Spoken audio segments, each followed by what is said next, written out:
Hi, this is Randy.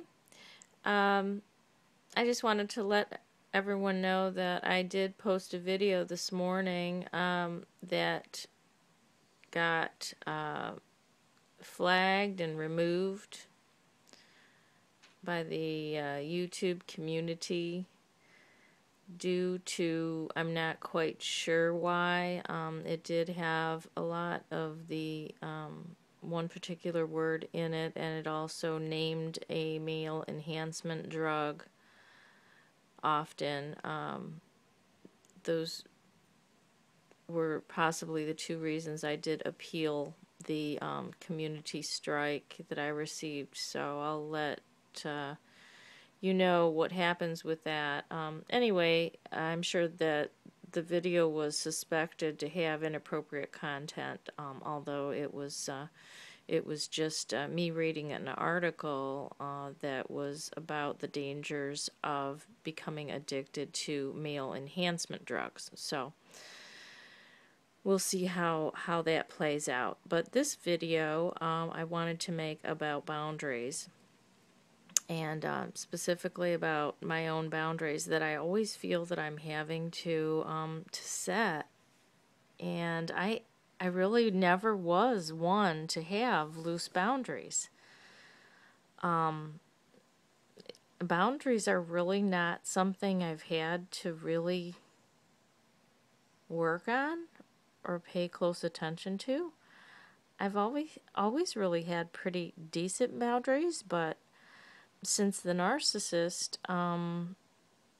I have had to pay very close attention to boundaries, and my boundaries seem to be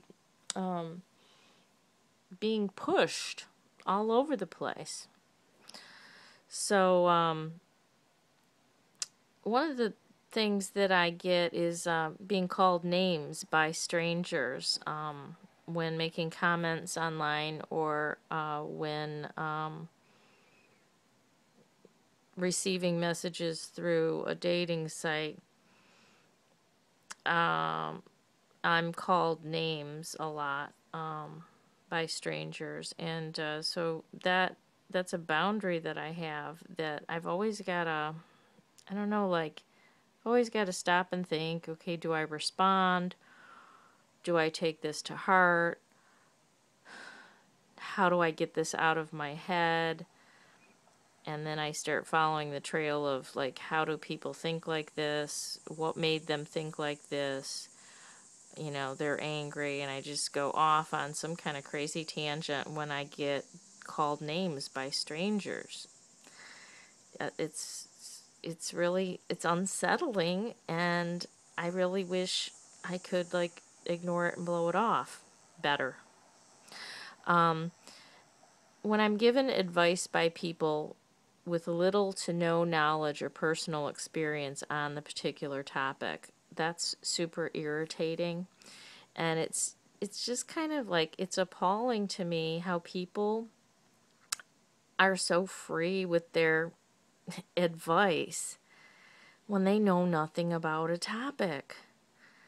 It's like they go around treating other people like they're children, like they've never heard these cliches, and that they're going to impart some kind of wisdom. Now, if they do have some wisdom to impart, like a lot of you do, and I'm not talking about the subscribers to my channel whatsoever, because you guys do have wisdom and you do give good advice, and sometimes it's not advice, it's about, well, this happened to me, which is always, a way of framing something that, this might help, it happened to me. It may not be the same for you. At least you understand that before trying to help someone. A lot of people just kind of blurt out, this is how it is, and you don't know them, so it's kind of dangerous, like all this advice that's floating out there on the internet and on the TV and through the media and everywhere you look. Everybody's an expert they all got their own advice that they want to give, and especially family members. I mean, single people taking advice from married people and people that are coupled up, that's just like a crock of shit right there in itself. Younger people giving advice to older people about things that they have not experienced, but yet that older person has. I mean, it's like, where do they get off? What do they think first about who they're talking to and what they're saying? I propose no, they don't. How about being told what to do by people who do not have your best interest in mind? So that happens a lot. There's a lot of advice that goes around, and it's like, I have to ask myself, does this person have my best interest in mind? Not their own best interest, my best interest. Is it possible they have my best interest in mind? Do they know me? Did they empathize first with me and get an understanding before they spewed out their advice? Or are they just giving advice because they have their own best interest in mind, which is to feel good about themselves and superior? Or whatever. I can't even list all the reasons. Maybe they just want to help so badly that they just like purge themselves to find some kind of answers, and they feel compelled to help whether or not they have anything useful to help with or not. Not sure. So, like, this brings me to an offhanded remark that my mom made, and I'm not quite sure if this relates to boundaries, but I did think of it. And that's how, after I got divorced, I never told my mom about why I got divorced.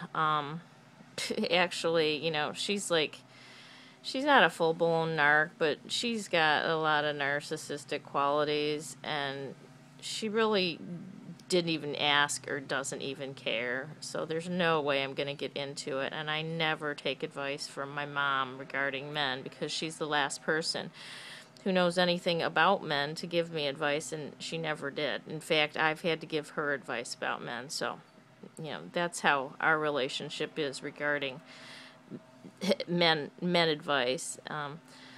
So my mom, after I got divorced and my dad had died around the same time, my mom made some comment like, well, now we're in the same boat. But it was kind of like a happy, gloating type of a comment. It wasn't like we're both sad, we're both in the same boat, we lost someone that we loved. It was like, kind of, she was happy about it. Like, oh, we're both in the same boat now. Well, you know, I got really pissed off because we're not in the same boat. Okay, her husband died after 50 years of marriage, and she has mixed feelings about him, and, you know, she both misses him and also feels free for the first time in her life because she's been married since she was 21 years old. And she has no intention at age 75 of finding a partner. She has no interest in men, and she just wanted me to join that mentality and partner up with that idea. Like, at my age, that, oh, well, you know, it was kind of like, yeah, you lost somebody, but now you're free, and you're free to do whatever you want, and you can be like me. You know, we don't need to look for a partner. And so, you know, that is not empathic at all to my situation or me personally. It just goes to show that my mother really does not know me. And I really, you know, there's no point in me trying to explain to her, although I did defend myself and tell her why I was so pissed off. And it, you know, just shows that she has no empathy at all toward me. She'd rather have me be in the same boat as her. And she thinks it's cool. So another boundary that I do have is that I don't spend time with single men that I'm not interested in. And I do have to say, unless I'm completely deprived of human contact and bored out of my skull. And the reason I say this is because I've noticed it's weird in some meetups that I go to. Like, a couple men have spent an extremely long time talking one-on-one with me, and I was actually interested in them. Like, you know, one guy particularly spent like at least an hour talking to me, and I thought he was really good looking and he was intelligent, and but I guess the same rule doesn't go for him because, you know, it turns out like he obviously wasn't interested in me. He didn't get my phone number, and I've seen him 3 or 4 times since then, and he doesn't even really recognize me or say hi. I noticed that he spends time with one particular woman every time he's at a meetup, and he'll spend the whole evening with that woman, won't go home with her, won't get her number, and then the next time he'll spend another hour or two with another different woman, just like he did with me. So anyway, that's just, you know, a little hint, if in case anyone cared. I'm not going to spend an hour talking to you if I'm not interested in you. I'm not going to waste, I should say, an hour talking to you, because if you're single and you're at a singles event, that's kind of what you're looking for. I mean, I don't know. I don't know. Maybe that's wrong. You know, I'm just not there to BS with people.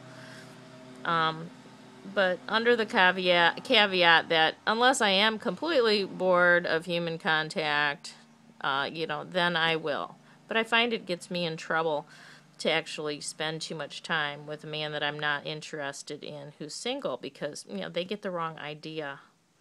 And that's the last thing I want to do, is give a subpar the wrong idea. A couple other things that I don't do is I don't watch television or listen to commercials on the radio or television, or watch the local or U.S. news. So that's a boundary that I set, and I've been doing that probably for about 2 years, and thank goodness, because the other day I did turn it on, and I just purposely watched some commercials. Oh boy, I'm going to do a whole video on the commercials these days, and what I think they're trying to brainwash us into. I don't pretend that I'm always cheerful. Now, this one really pisses guys off because, and it really pushes them away. They like us to be cheerful all the time, and if we're not, they want us to pretend that we are. So I really resent when people tell me how I am supposed to feel, how I should feel, and why don't I feel like that. And actually, it's a fault of mine that I snap at men when they tell me to cheer up. I might not even be upset at all, but because I'm not smiling and flirting, they assume that I'm upset, and they often tell me to smile and cheer up. I've gotten it my whole life. And I just want to say, I have a full range of emotions, and I will not pretend to be cheerful for you, for anyone, at any given time. And I think that's a good thing. I don't think that's a bad thing.